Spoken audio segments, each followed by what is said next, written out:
Good morning, everyone. I'm Gretchen Norris, for those of you who don't know me, and I am partnering with Devin on moderating Grand Rounds. He's really in charge. I'm just backing him up. Before we start, a couple of announcements. Our next Grand Rounds is April 21st with Dr. Elizabeth Gillespie. She'll be talking about the effects of climate change on older adult health. Our next journal club is next week, the 14th, and our presenters will be Dr. Johnson and Dr. Melton. Uh, Other announcements, the Geriatric Division Zoom meeting following today's presentation will be immediately following, but a different link. After today's presentation, you'll receive an email with a link to the recording of today's presentation and a copy of the PowerPoint. And also included in that will be a link to the online evaluation. During this presentation, you can submit your questions via the chat or the Q&A, and I will be moderating those during the presentation. Excuse me. So today we'll be hearing from Dr. Johnson. He was born and raised in Moorpark, California.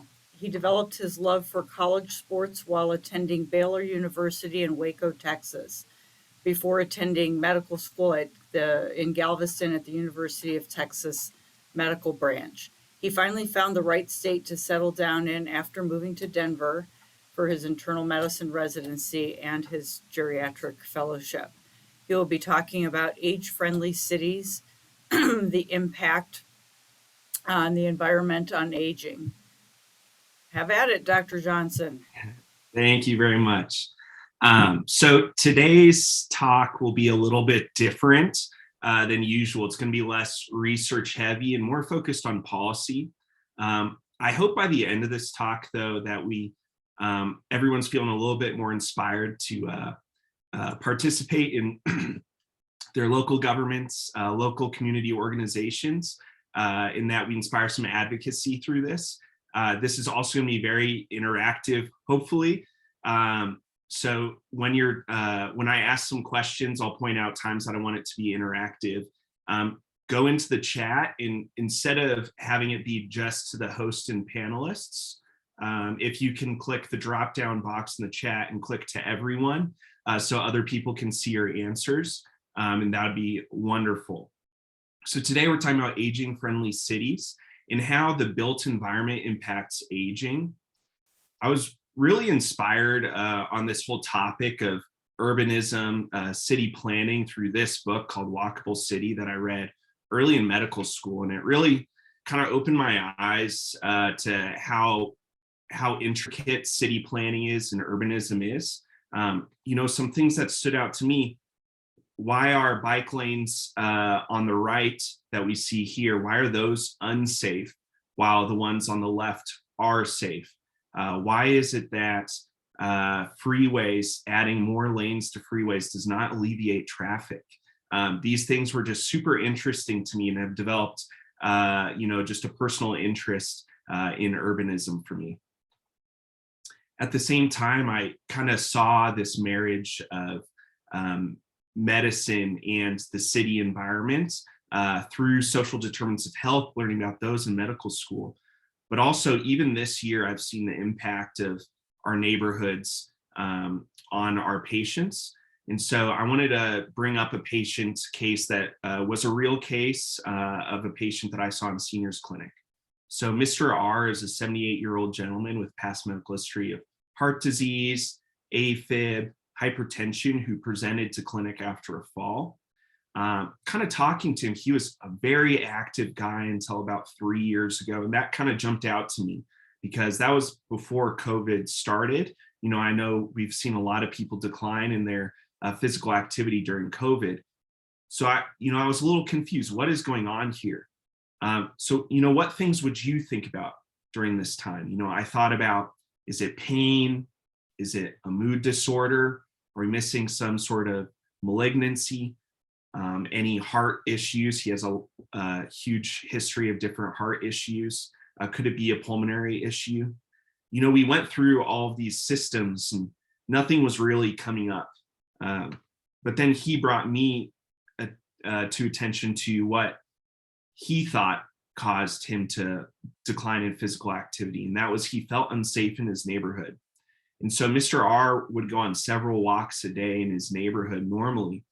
And about 3 years ago, he ran into some racist graffiti that was violent towards his racial group.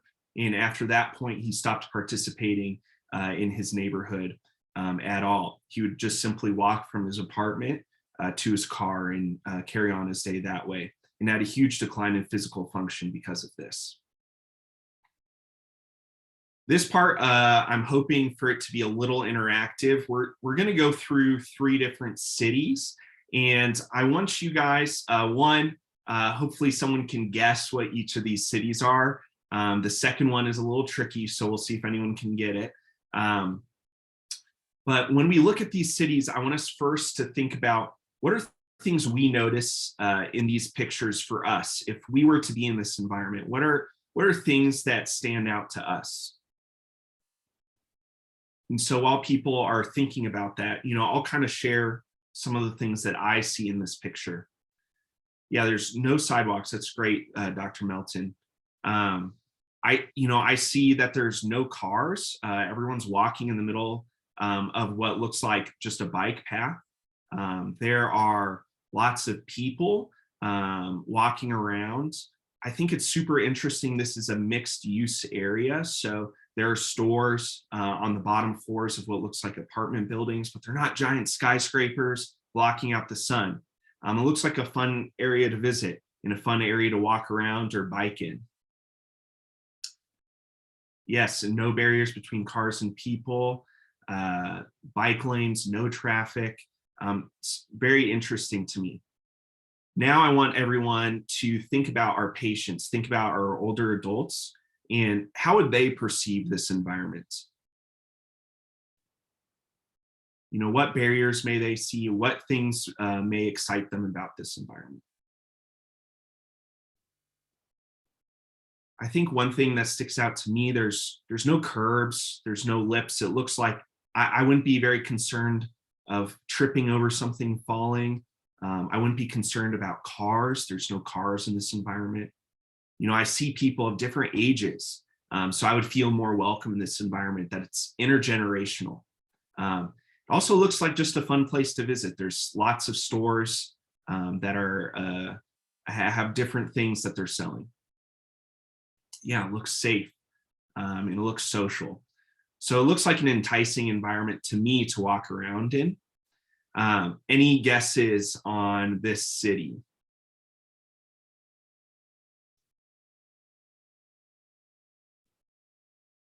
Beijing. We're getting close. Hong Kong. Tokyo. Dr. John nailed it. So, yep, it's Tokyo. So this is actually out of a study that was looking at these particular markets in Tokyo, that older adults are really the center hub of why these markets still exist. They're an opportunity for employment for older adults and for socialization. And so it was kind of a study exploring these traditional markets and how they've impacted the neighborhood for everyone, not just the older adults. Okay, so this city is a little bit trickier. So now I want you guys to look at this and see what things stand out to you about visiting this city.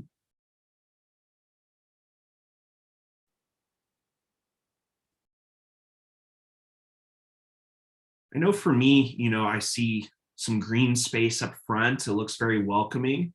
And, I know that this is actually a public park that's right in front. Looks beautiful. There's lots of greenery. I also see way across on the river, it looks like a walking path and a biking path.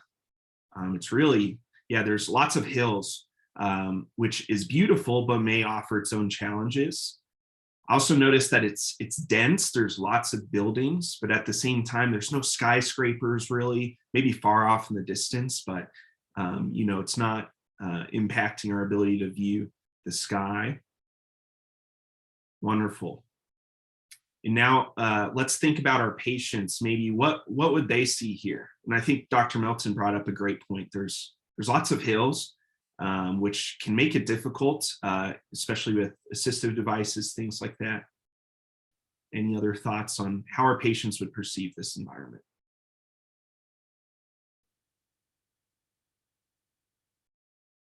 You know, I think it would be a generally enjoyable place to walk, especially maybe next to the water could be a nice place to walk. And I would be excited about the parks, something for me to do. So any guesses on this city? So this city is in Europe. I'll help narrow it down a little bit. Italy, Vienna, Prague. These are all really good guesses. This is the city of Porto in Portugal. And the reason I picked this city, first off, I took this picture, but Porto, when researching about aging-friendly cities, the WHO actually highlighted Porto as a very aging-friendly city, and they highlighted one practice that's been kind of revolutionary there. It's called the Aconchego program. And basically this program pairs up college students from outside of Porto who don't have the financial means to afford stable housing in Porto with older adults who have extra rooms, who are socially isolated and live alone. And this program has been very successful and has been cited by the WHO as a model program for other countries. All right, so now we're going stateside. So this last picture, what things would stand out to you if you were in this environment?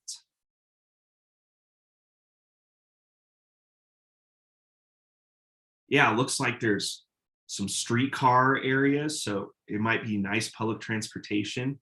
Yeah, I would be concerned. Do I need to watch out for those streetcars though?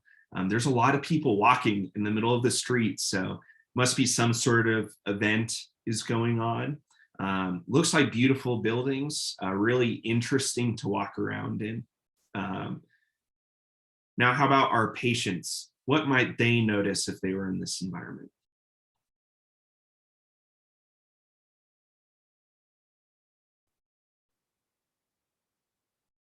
So some things that stand out to me, you know, it's walkable. There's lots of room, but there's a lot of people, which can be a fall hazard.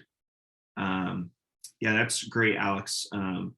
Alex De Silva, by the way, is an urban planning student and one of my friends, so he offers really good insight for us. But yeah, there's someone in a power wheelchair, power scooter. So that would make me at least feel that potentially this is a more welcoming environment. And it's intergenerational. It looks like a fun time, so I would want to be a part of that. Any guesses on what city this is?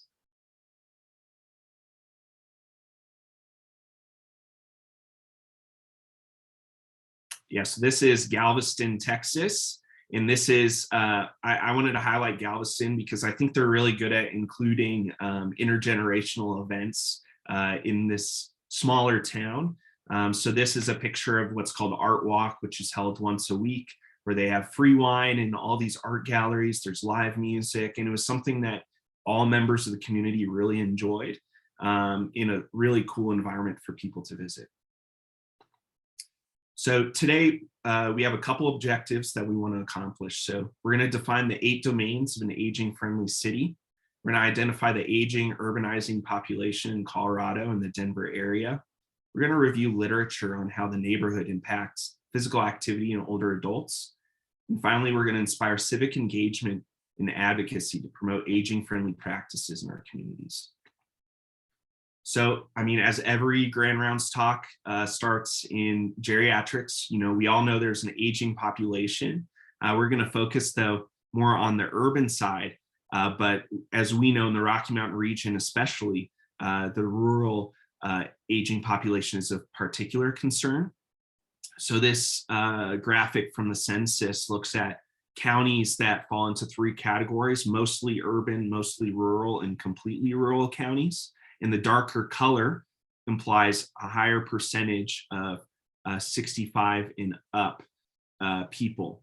So we can see that even in the urban counties, we have high percentages of older adults. And here we have the percentages of each state for where the older adults live.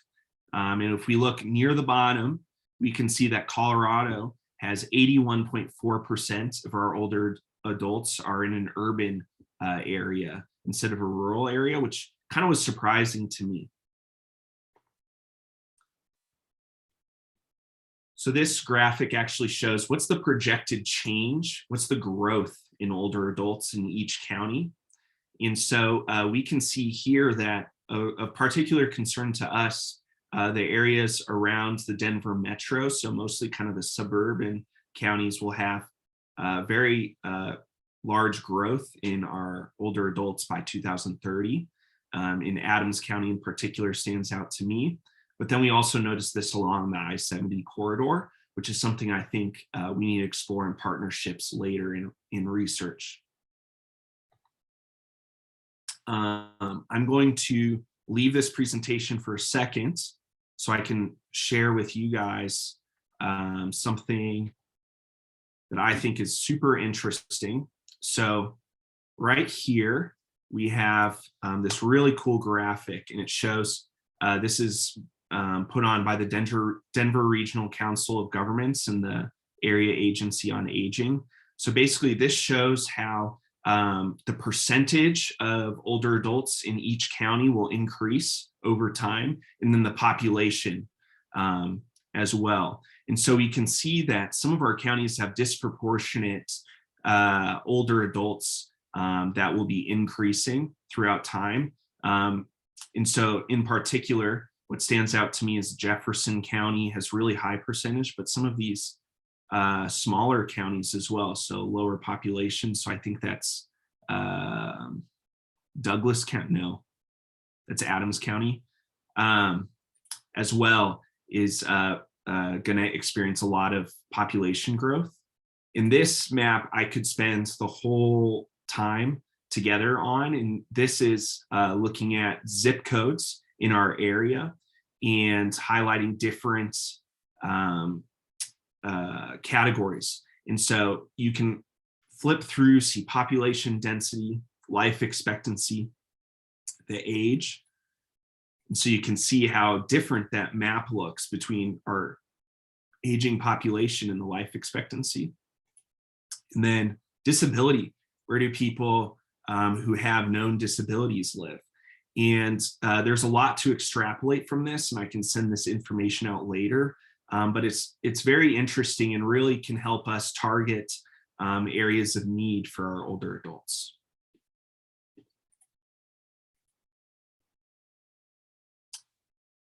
So next, we're going to move to more international policy and try to work our way back into Colorado and see what policies we have here. The UN passed the Sustainable Development Goals in 2015, and many of these Sustainable Development Goals apply to older adults in aging-friendly cities. So we think about good health and well-being, poverty, hunger, infrastructure, economic growth, reducing inequalities we see, sustainable cities and communities, peace and justice. All of these things are very important for our aging population. In the WHO went further and actually declared 2020 to 2030 the decade of healthy aging. And they also in 2017 published this, which is the Guide to Aging-Friendly Cities. And so they identified, this is a really interesting document, well-researched with both quantitative and qualitative research in it. And they identified 8 domains of what an age-friendly city will look like. And we'll go into these specific domains later, but these are outdoor spaces and buildings, transportation, public and private, housing, civic participation and employment, volunteerism, representation in councils and governments, respect and social inclusion, making sure older adults are not siloed off on their own, social participation, creating activities designed for our older adults, communication and information, and then finally community health and health services. when I look at these domains, I know that last one we do a really good job of focusing on as for the physicians in the room. For the social workers in the room, they're like, we do all these things, and that's why we love you guys so much. But I think about transportation to and from appointments, but maybe I don't think about it, how they get to the store. Housing, I think we do a good job of thinking about, should this patient be in long-term care, nursing home, assisted living? What's the best venue for them? Should we really focus on aging in place? Is that their value? I think we do well with that. But I think I think about social participation with our COSTIT program and our increased focus on social isolation and loneliness. But I do think we can focus on these a little bit more. And so, as I said, the WHO named this the Decade of Healthy Aging, and they presented this model, which I think is very interesting and a good framework for us. And so, basically what it says is our functional ability, our way we interact and function in society and in our environments, is based off of two things. So our intrinsic capacity, so that's our mental, physical, and emotional capacities. We have limitations based off of that, but then also we have to have supportive, or if we have unsupportive environments, that impacts our functional abilities. And our environments also include society and social norms, things like that. You'll see that the functional ability has 5 different leaves. And so what these leaves represent are 5 different things. One is the ability to meet basic needs, the ability to learn, grow, and make decisions, the ability to be mobile, the ability to form and maintain relationships, and finally, the ability to contribute to society. So you can see, with our the 5 M's framework, 4 M's framework, we think about some of these things, but maybe not all of them. And so I think it's something that is a useful model for us. Similarly, the WHO passed in their Healthy Aging Cities Guide a model for their concept of active aging. And you'll see that I use the European way of spelling aging just to parallel how they spell it in their documents. But really the purpose of creating these aging-friendly cities, one of the biggest purposes is to encourage active aging. And so active aging, there's so many influences. Kind of the groundwork for these influences are the culture we live in and gender identity. And then from there, we have all these different determinants that are all important to influence people aging in an active manner. So social, economic determinants, the physical environment around us, healthcare services, social services. All these different things impact our ability to age in an active manner. And the reason we want to age in an active manner is to try to bolster our functional decline and try to stay above the disability threshold for as long as possible. At the same time, we know that older adults are going to have a range of function at the same age, and we do have to encourage all of these people of different functions to live lives that they would like to live. And so that's something that they would, that the Aging Friendly Cities Guide really emphasized as well. So moving more stateside, 2 organizations or policies that have a large impact in our area. One is AARP, is one of the biggest groups for advocacy. And in particular, they have a database for all of the aging friendly cities and aging friendly communities in the United States that have submitted to them to prove that they're aging friendly. And they're really big advocates to promote these practices. And so Colorado has actually developed a plan for this called the Lifelong Colorado Initiative. And so this is our official statewide document to promote aging friendly cities. And it's not just focused on the Denver metro, it's also focused on rural areas as well. And I think that's going to be a huge challenge for us in the future, is making sure we're promoting aging friendly practices in both urban and rural environments, because we have such unique state in that manner. One thing that I thought was interesting reviewing the Lifelong Colorado Initiative, they have different modalities that they're focusing on, different targets, and they have listed some partners that they're going to target for different initiatives. And one of the partners they're going to target for these initiatives is listed as CU Anschutz. So hopefully we have some representation in this room in the Lifelong Colorado Initiative. Some Denver regional initiatives. So as I said before, the DRCOG, or the Denver Regional Council of Governments, is our area agency on aging, and they created a Boomer Bond assessment tool. And so the Boomer Bond assessment tool is designed for our specific area, our culture, our communities, our landscape, and trying to give a standardized way for our local governments and communities to evaluate if they're participating in aging-friendly practices. And they're following that WHO framework. They focus on 4 domains in this tool, and it kind of lines up with the 8 domains that we discussed earlier. So those are mobility and access, housing, community living, and support services. I have a copy of this tool if anyone's interested in reading about it further, and I can provide that to you.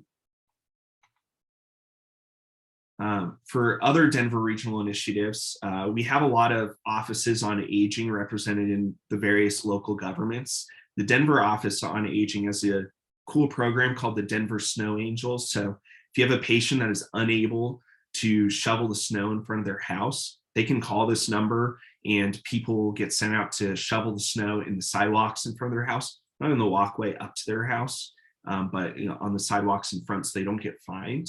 And then they also provide these hang signs that people can put in their door if they need help with shoveling. These are available in English and Spanish.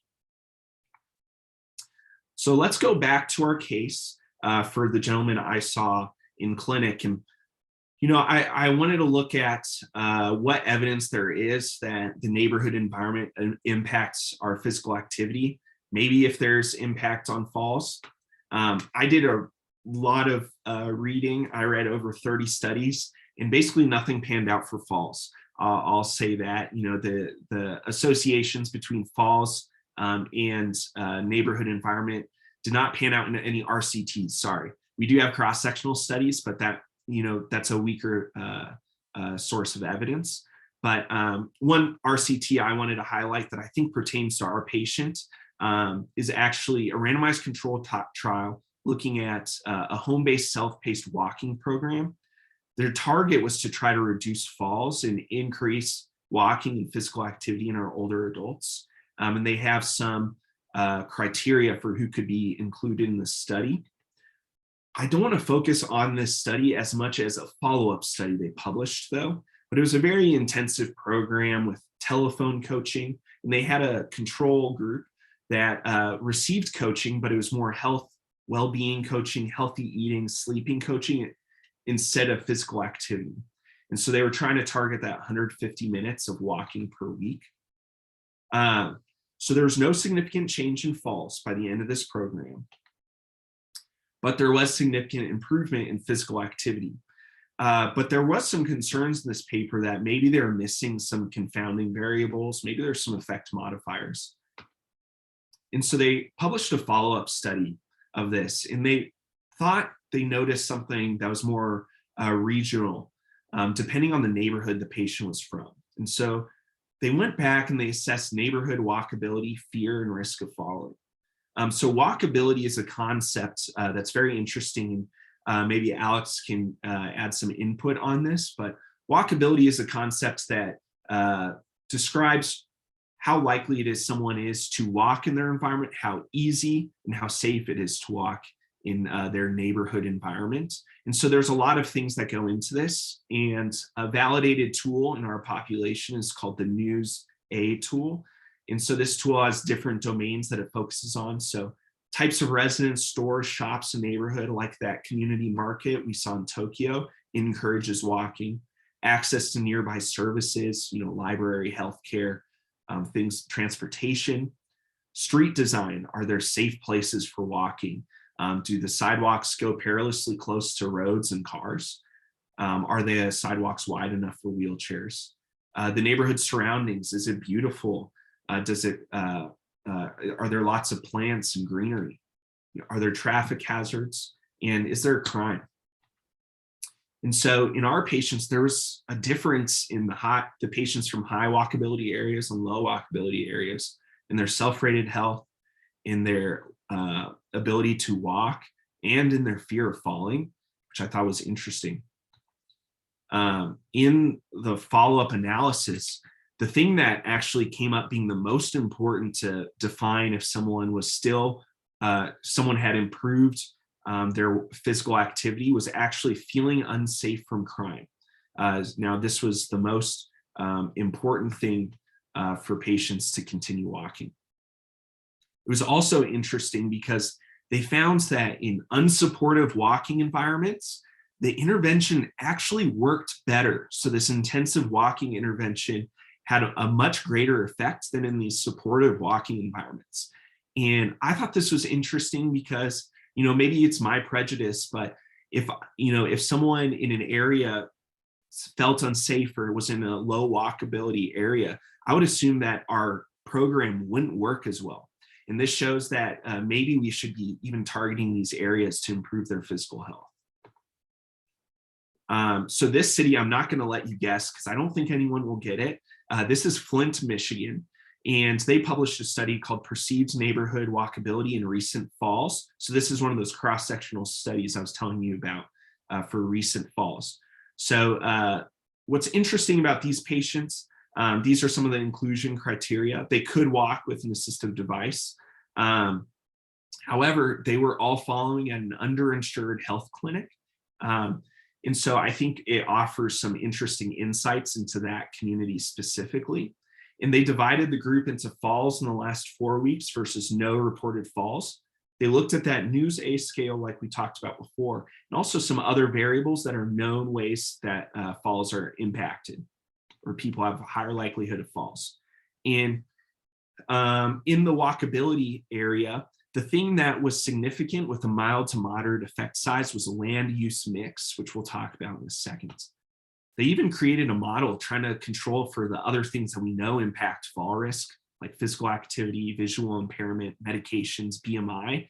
And this was still an important variable. And they were able to create a model that predicted falls in the last 4 weeks in about 71% of their patients. So, maybe Alex can add some thoughts on land use mix or other people who are familiar with this term. But land use mix really looks at different types of land uses, so residential, commercial, transit, integrated in the same area. This is as opposed to how we plan a lot of cities in the United States, where you can't have a corner store, you can't have a coffee shop in a neighborhood, things like that. So land use mix in this study was one of the best ways that one of the associations they saw with decreased falls in the last 4 weeks. So now that we've looked at some of the evidence, I want to go back to those 8 domains of an aging-friendly city. In this part, I want it to be interactive in more so than in the chat box. If you have thoughts, I want you to share that in the chat box. But I want everyone to pull out a piece of paper, open a Microsoft Word document, pull out their phone, and I want you to think about whatever community you're living in. We're going to go through some of the checklist items brought to us by the Age-Friendly City Guide from the WHO. And I want you to think about things that your community, whether that's where you spend your weekends, where you hope to retire, where you live currently, where you work. Think about your current community and think about things that they're doing well according to the checklist and things that they're doing poorly or areas for improvement. So the first domain is the outdoor spaces and buildings. And so this is kind of a summary of some of the checklist items that the guide has published for us. And so one is, having a clean city environment picked up from trash, good parks and well-maintained sidewalks that are smooth, not broken, not cracks, not tripping hazards. There's wheelchair accessible walkways, that there's outdoor seating that's frequent and accessible for people. so that older adults can take breaks, or those that need to take breaks can take breaks. Roads with good crosswalks, adequate pedestrian crossing time. I know that's something we think about with our gate speed initiative. Separate cycling paths so people aren't bowling over pedestrians. That these neighborhoods are safe is one of the most important things. And in a lot of the studies that I didn't show, that was time and time again shown as the most important thing for older adults to interact with their environment. And then finally, are our buildings accessible? Are our services accessible for people with a wide range of abilities? And are there public toilets available? So I want everyone first to think about, what are things that your community is doing well?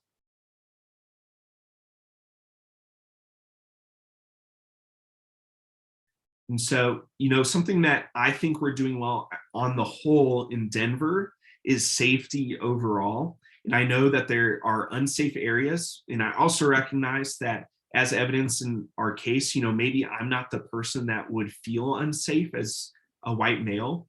So I recognize, I have my bias in this. But when we moved here from Galveston, we looked at crime rates in all the neighborhoods, and there wasn't a single neighborhood in Denver that had a higher crime rate than where we currently lived in Galveston at the time. And so, overall, it's a safe environment relatively to other cities. What can we improve? So think about your environment. What are things that we can improve in outdoor spaces and buildings? So I used to think, sidewalks is a big one. In my current neighborhood, that's something that I see as a huge issue. In the Denver region overall, one thing that I always thought we did well on was our Parks and Rec department.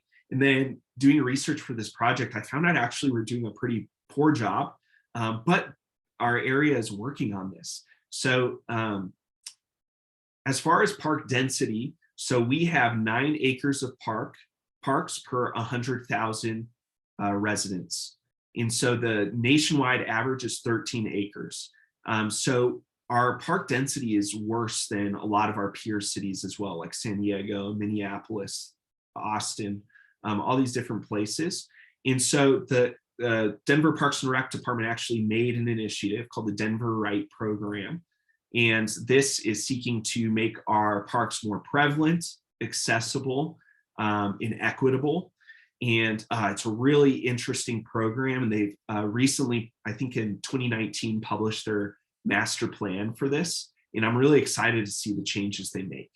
They're also going to focus on increasing our urban forest canopy, which is very poor for living, somewhere that people expect to see trees.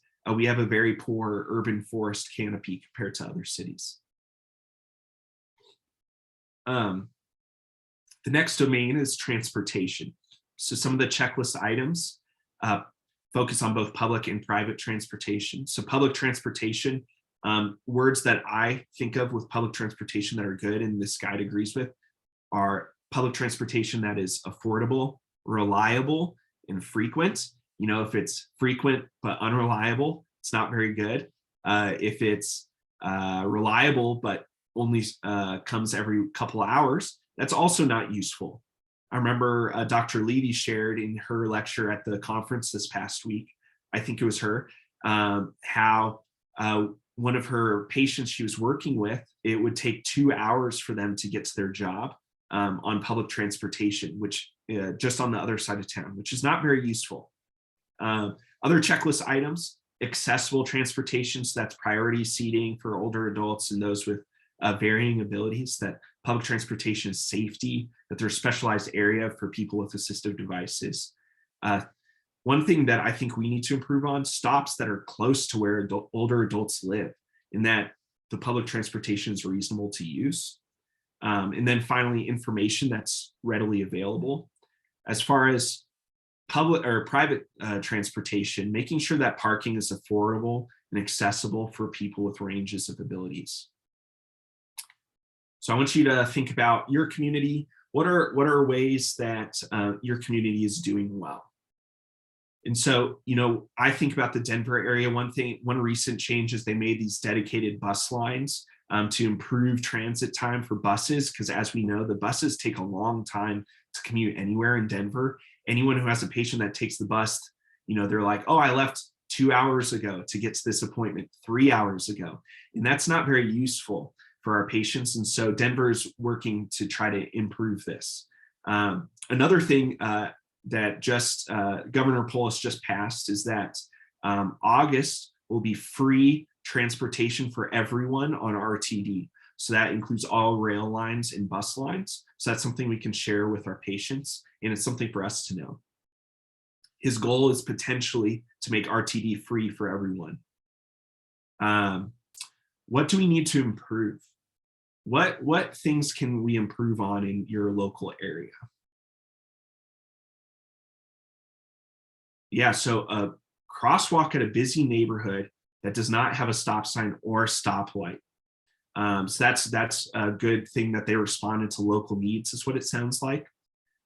For transportation, I think we need to improve perceptions of safety or true safety on RTD. There's a lot of news about Union Station and that it's an unsafe environment and needing to increase police presence, things like that there. It's a very complicated situation. But like I said, making sure that our transportation goes to where older adults live and it's reasonable to use.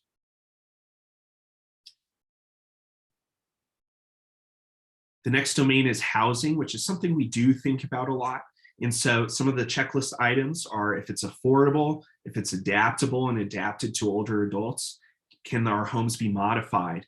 Can we help people age in place? And can we access services and amenities nearby where our older adults are living? And so what are we doing well? The VA, I think, does an amazing job. So it really helps people age in place. There's the home-based primary care program. Home health is covered for those with functional deficits, HISA grants for home modifications. I think all these things really help people age in place. And I really love the VA that we can help people with that. I also think we're a relatively friendly area for accessory dwelling units. Some people have heard these called like granny pods, things like that. I know in Centennial where I live, ADUs are very easy to put up and a lot of people in my neighborhood have accessory dwelling units. So we're doing a good job. How about any areas for improvements that we see a lot in the geriatrics community for housing for older adults? Yeah, affordability, definitely. Long wait lists. And I think what Stephanie is getting at there is if our older adults want to get into either subsidized housing or nursing homes, assisted living, sometimes there can be long wait lists, lack of respite. So when caregivers need to leave, we don't have a lot of options for people that are besides privately paying for people. I think these are all great things. And I think this is something we focus on a lot. And hopefully we can figure out different ways to pay for assisted living and long-term care that are more equitable for our population than the current long-term care Medicaid situation, trying to figure out ways we can help more people when they need it. The next domain is civic participation in employment. So this is, are there volunteering options? Are there options for encore jobs? Making sure that there's no discrimination in hiring practices based on age, that retirement is an option, it's a choice, not mandatory. We have accessible workplaces. And then in the civic participation realm, that older adults are represented on advisory boards and councils. And so what are we doing well? I think overall, we have good legal protections in our country at large. But what could we improve? This one was a little trickier for me because I think we do a pretty good job on this, but maybe more visible representation of older adults in our government, in organizations on advisory boards is something that came to mind. Respect and social inclusion is the next domain. So some of the checklist items, making sure that we're not depicting ageist things in the media, depicting older adults positively without stereotypes. Making sure we encourage events that are intergenerational for a broad range of ages. Making sure that older adults, oops, sorry, there's a typo there, their stories are recognized and their contributions are taught to our younger population schools and in our communities that our older adults are recognized. So what are we doing well? I think in non-COVID times, a lot of our community events were intergenerational, but we've all seen, and we've discussed this a lot, how COVID impacted the ability for older adults to work with or to interact with their family and intergenerational events. And, we saw lots of images that looked like this during COVID. So I think, of course, we had to do some of those things, but I think we saw the impacts on our older adult population. For social participation, some of the checklist items. And so social participation is a little bit different than social inclusion. It's more focused on creating events for our older adults. And so making sure these are convenient and that they're affordable, accessible, and flexible. You don't have to go to every single event to be a part of it. That there's a wide variety of events to appeal to a broad range of interests and cultures. Don't just assume that all they want to do is play bingo. That is an ageist assumption. My local library, one of the things that they're teaching a lot of our older adults is a lot of computer skills, Microsoft Word, these job skills, and they have a high uptake for these programs. And making sure that these events are communicated well and that they try to address those that are socially isolated. So what are we doing well on this? I think we have our Co-STIP program that's awesome. And then how could we, so some other things that stick out to me are community-based libraries. So as opposed to centralized library models where there's one, big library in the middle of the city that everyone can visit, community-based libraries offer a more walkable, accessible option for a lot of people. And Arapahoe County does this really well, integrating libraries into neighborhoods and having a lot of programs available there for anyone. And there's also the Osher Lifelong Learning Institute at DU, which I've had a couple patients do. That is $140 per year, and they can take unlimited classes to learn about different subjects from subject matter experts. How could we improve social participation in our communities? One thing I think of is more multicultural events and more cultural integration and celebration in our communities. I volunteered at an adult day health center for Burmese immigrants, and I just noticed that all the activities they did were together, and there were not many events that they were participating where other cultures were getting to experience their culture. And I learned so much from this population and really enjoyed my time working at that adult day health center. And so I think we need more events that promote cultural celebration. For communication information, making sure that this is both written and broadcast and for every resident, that it's free for every resident, that oral communication at meetings is accessible to those with hearing impairment, that public access to computers and internet is free. I think we think about hearing a lot, and that's something the VA does a great job of, is getting hearing aids for our patients, getting pocket talkers, something that's not covered in our communities. So I think that is something that could be an area for improvement.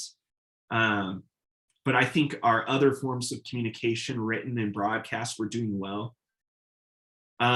For another area of improvement, when I take RTD, the timetables are even small for me. So making sure that our public transportation is more accessible for people that can't read small print. Okay, we're on our last one. So this is the last domain, community health and health services. So this is something we all focus on a lot. So making sure that healthcare and social services are dispersed throughout the city, that they can be reached by transportation, and that they're close to where older adults live, close to assisted living facilities, nursing homes for hospitals. Making sure home care services are offered for both health and personal care. Making sure that these services in the community, like libraries, public transportation, are accessible for a wide range of abilities. And then making sure that economic barriers to health services are minimal. So let's think about what things are we doing well in your community. I think one thing that various health systems have realized here is the importance of having community-based clinics, in making sure that instead of having one single centralized hospital where everyone needs to go to, having community clinics nearby patient populations. And we also, I think, do a good job of integrating Access-a-Ride, things like that, to help patients get to their appointments. What areas can we improve on? The thing that stuck out on that checklist is making sure that home care services are equitable and affordable for our patients. I think we all have seen times that we want to get increased home care in for our patients, and the only option is private pay. And I think that can be very difficult, and especially when sometimes our priority, when aligned with our patients and their family, is for our patients to age in place. So, I hope our takeaway from this is that, you guys all have written down some ideas of things that you can advocate for in your local community. We benefit from living in a capital city. We live in Denver, and so we have easy access to lobbying. We also have local commissions on aging that I think would be beneficial if we attended these. I think we need more healthcare representation on these panels, and make sure that we're learning from these panels about things that our patients in our communities are struggling with. So some of the commissions for aging in our area are the Aurora Commission for older adults, the Denver Commission on Aging, which both have public meetings that people can attend on Zoom, and then the Centennial Senior Commission. There are also several organizations that advocate for older adults. So one is the DRCOG that we referenced earlier, that has a lot of those really cool data visualizations for our area agency on aging. We also have the Colorado Commission on Aging, and then the Colorado Center for Aging. So shout out to Jody, because she is a part of that. I saw her on the website and did not know that before. So we already even have representation from our Multidisciplinary Center on Aging to an advocacy group. So I hope everyone has some ideas. They're feeling a little bit more inspired and have some next steps for themselves to help promote an aging-friendly city in communities in our area. Thank you very much. Thank you, Dr. Johnson. That was a terrific presentation. Please throw your questions up on the Q&A or the chat. One question that came up earlier on the chat from Stephanie Hertz was, I know you focused on really the urban environment, but what does age-friendly look like for rural aging support? Any comments on that, or did you have any look into that when you were researching this talk? Yeah, I spent some time looking at that specifically in Colorado. So that Lifelong Colorado initiative has a really cool document, and it highlights aging-friendly practices in different areas. I'm trying to remember some of the towns in the mountains that they were recognized as doing a great job. I think there's a lot of pros and cons to living in a rural environment for aging. And I think we're going to have a lot of creative solutions for especially the completely rural environments that maybe don't have town centers, things like that. So I think to plug Stephanie, I think that telehealth will be something that's super important, in that, like how we offer through the VA. But I think that Lifelong Colorado initiative has a really good list of some of those things. Thank you. I was just referencing our Lone Tree Clinic gets patients from the south suburbs, but also up in the mountains, up that 285 Mhm. corridor. And I have patients that live up there and have limited access to, unless they're rural hikers and they can hike trails, but walkable areas or to get to a community center just to do shopping. So it is a big challenge. We have time for other questions. Um, how can city planners do a better job of accommodating these perspectives? Came up from Um, Alex. Thanks, Alex. And thank you for your comments throughout the presentation. Um, I think one of the biggest things is inclusion. And so including these voices and advisory panels, engaging with the different commissions on aging, whatever city you're working in, is super important. My perspective as a geriatrician is very different than my patients' perspectives. And so making sure that those voices are honored and encouraged and represented, I think, is one of the best ways.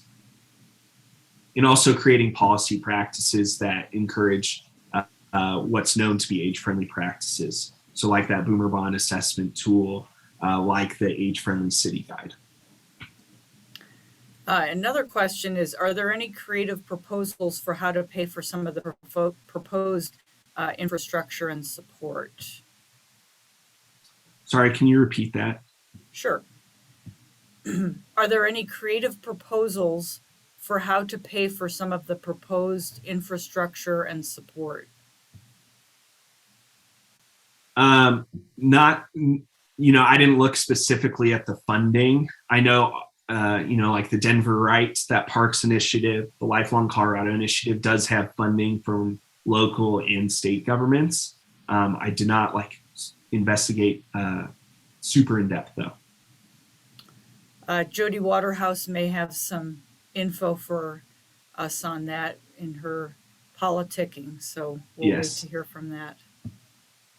Great. Any other questions, comments? All right. Well, terrific job. Thank you so much, Dr. Johnson. We will see you all next week at Journal Club and then Grand Rounds in another 2 weeks.